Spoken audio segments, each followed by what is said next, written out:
Welcome to the 16th episode of Beyond Retirement Learning Series. My name is Susan Graham. I'm a certified elder law attorney located in Boise, Idaho, and my firm is called Senior Edge Legal. Today we're going to talk about what happens if you have no estate plan. Well, I'll tell you, you get the Idaho Plan, and most people don't know what that is.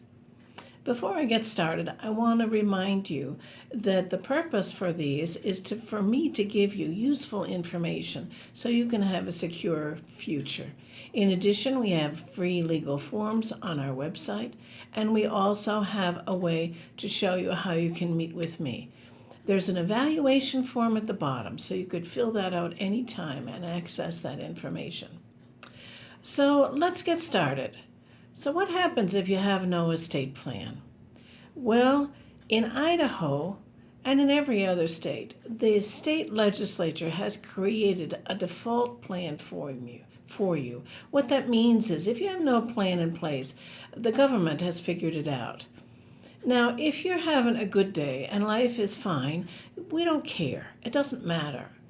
All of this estate planning information comes down to who has the power to sign on titled assets for you while you're alive and doing great, what happens if you're incompetent, and what happens the day you die. And of course, estate planning deals with who receives your assets. So let's talk about while you're alive and doing great.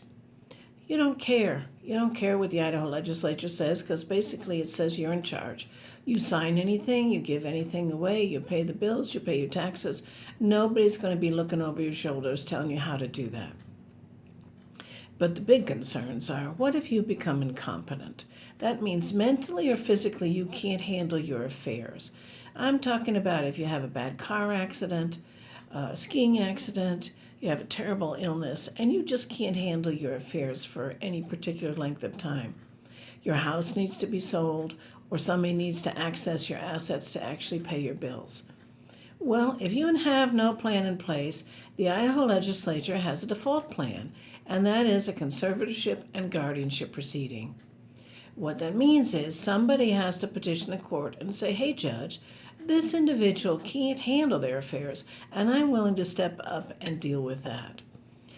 A conservator is someone who is appointed by the court to manage the finances for the incapacitated person, and a guardian is someone who is hired by the court to take care of the health and housing decisions for that person. How does somebody get appointed? Well, the first thing is someone who is concerned about the care and the money of the incapacitated person has to petition the court and say, hey, judge, I'm concerned about this. I think I need to be appointed, or they can nominate someone else to be appointed. That individual has an attorney, that petitioner.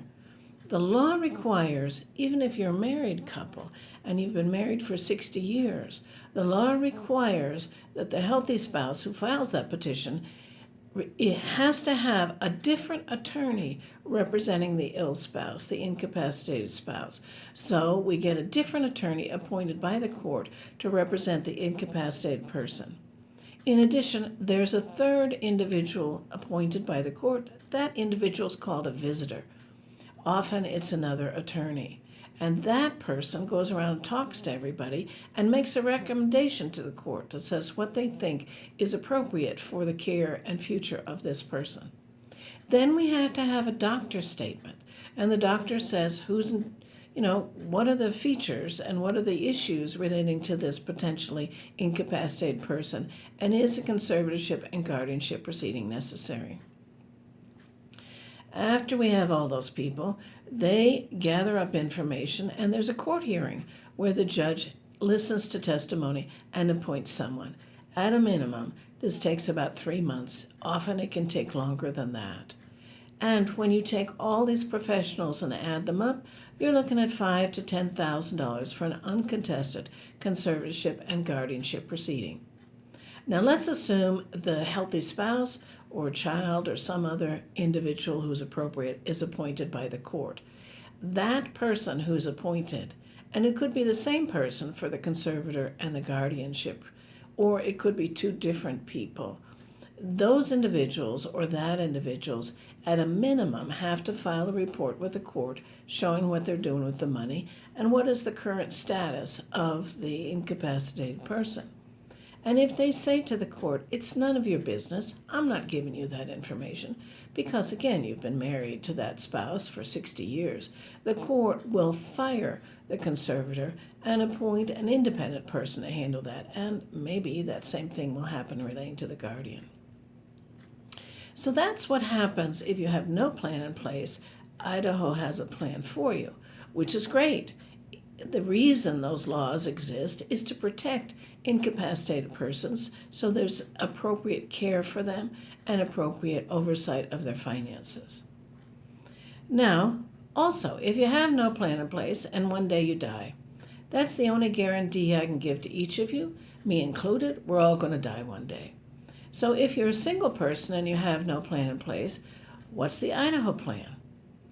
The Idaho Plan says the first thing is, if that person who died owned real property, a house, a lot, something like that, a condo, that's considered real property, then it's going to be necessary to go to the probate court to give someone the power to be able to sign on behalf of this incapacitated person. Or in the alternative, if they have no real property, but the cumulative value of their titled assets, bank accounts, retirement accounts, stocks, bonds, brokerage accounts, RVs, vehicles. If the cumulative value of those things exceed $100,000, it's going to be necessary to probate their estate. Remember, we're trying to get back to who's got the power to sign, to grab these assets and do what's appropriate with them when someone who owned the assets can't do that. When you probate somebody's estate, and there's no estate plan in place, then the court will determine who's supposed to be in charge.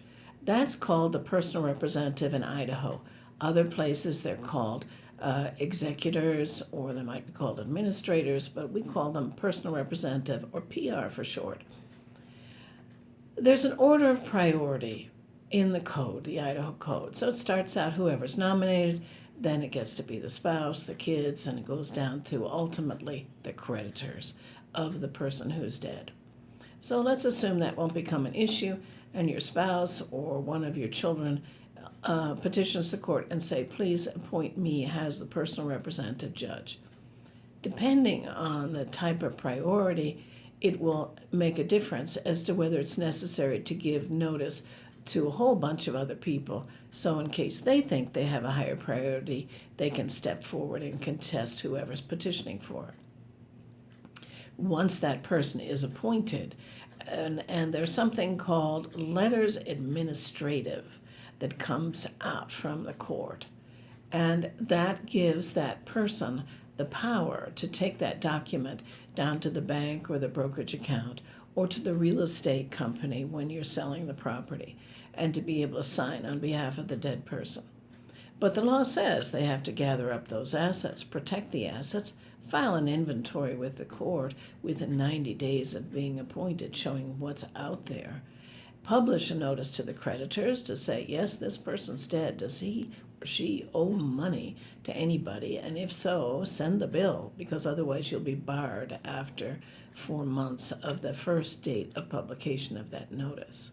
Of course, if you know of specific people that are owed money by the decedent, publishing that notice doesn't make them go away. You have to give them actual notice. So this individual, the personal representative, has to, again, gather up the assets, pay the bills, protect the assets, and then provide an accounting showing what they've done with the money and what's left over. Then they file a petition with the court saying, hey, Judge, I've done all this work. This is who I propose to give the money to. Now, who's on that list? For a single person, the law says if you have no estate plan in place, then it's going to go equally among your children, and then the children of the decedent. And if one of those children, one child, dies and they have children, the deceased child's share would go to the children of the deceased child. If there's no heirs, then what happens? It goes up to the parents and out to, if the parents are gone, to brothers and sisters and nieces and nephews. And then if there's nobody there, we go up to the grandparents. If there's truly no relatives, it'll end up with the State of Idaho Department of Education. The law also provides that people are considered to be grown-ups, adults, at age 18. So if a young person receives the money, they're going to get it at the day they reach age 18. And these days, most 18-year-olds are idiots. They just don't have life experiences on how you handle money, so usually they blow the money. And you also don't know who's going to manage the money for them until they reach age 18. Again, that's another issue that the court would address. But when all of the dust is settled and things are worked out, and that's all we have left is a pile of assets to distribute out, again, the personal representative will petition the court and say, hey, judge, tell me that I've done a good job, that the expenses and what I've done are appropriate, and the distribution is appropriate. Notice is given to all the heirs, and then there's a hearing, and then hopefully the judge approves that, and the personal representative will distribute the assets out. As you can see, this is a pretty elaborate process, and it may not reflect actually the decedent's wishes. Now, what if you're a married couple? A lot of people are married in Idaho, and Idaho is a community property state. So many people think, well, we know that we worked our lifetimes for this, so it all goes to the surviving spouse. Well, not really. It depends.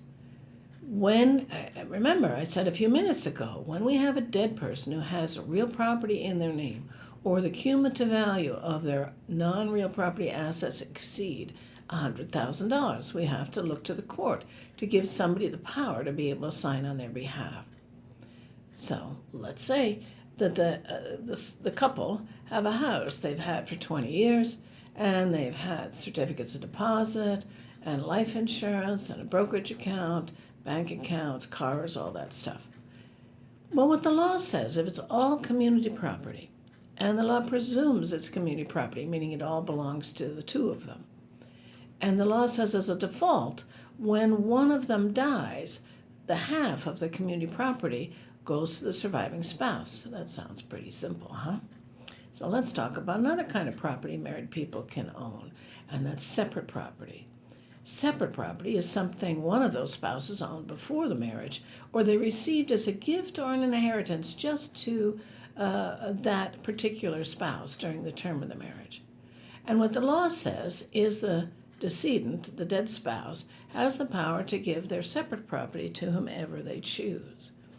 And if they don't give it to someone, then the default position is one half of the separate property goes to the surviving spouse, and the other half of the separate property goes to the kids or the parents of the dead spouse. And then you have to figure out what's separate and what's community.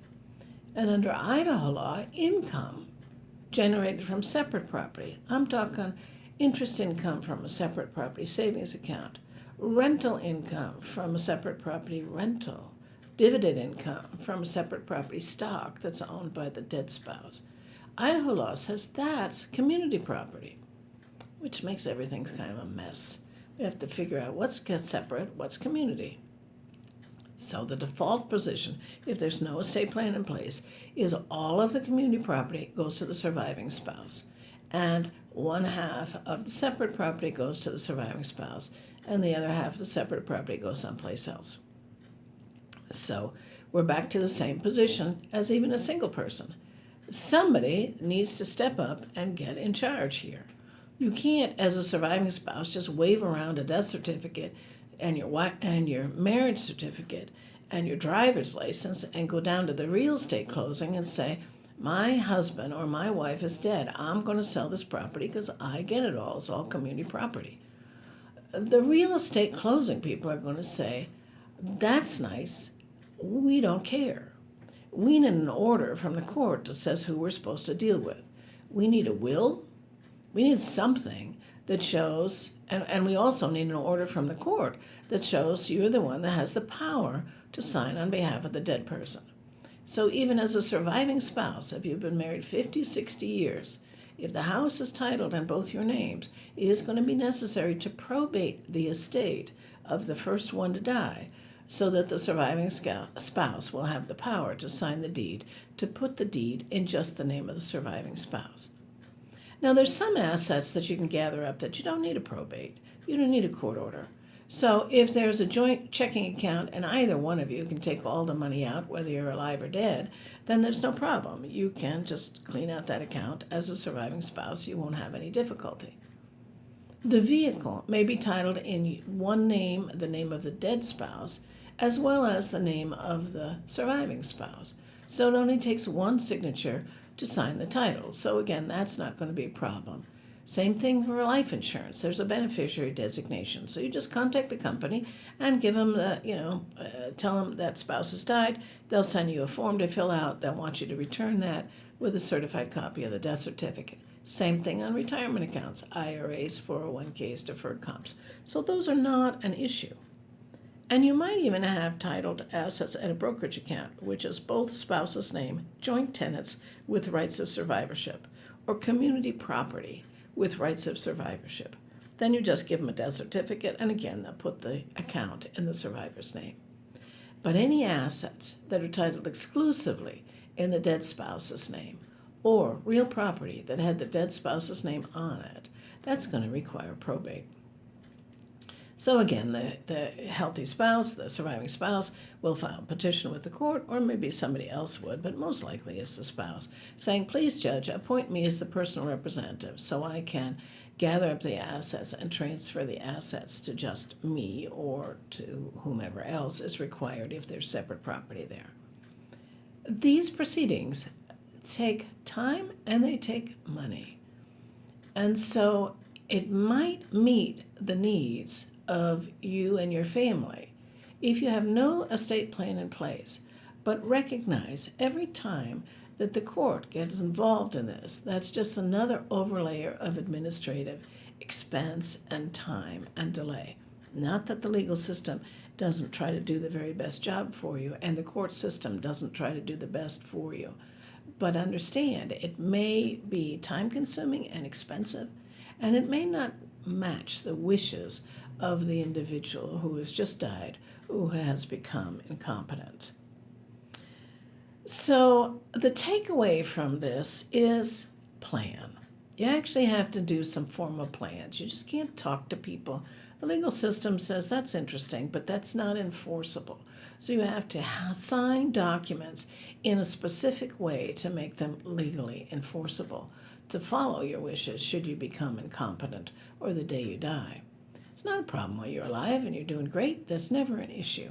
And of course, all of us think we're going to live a long time, and we're just going to be, if we're very lucky, just go to bed and don't get up the next day.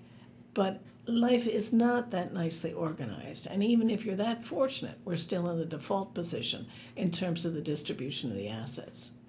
Oh, I forgot to mention, if you have minor children and you have no plan in place, then we also have the issue who's going to be the guardian for these children. If you haven't said, that becomes a free-for-all. I had a cousin whose both parents died when she was 12, and the parents did not set up an estate plan. And it turned into a mess. No one in the family was willing to step up and accept the responsibility of raising this child.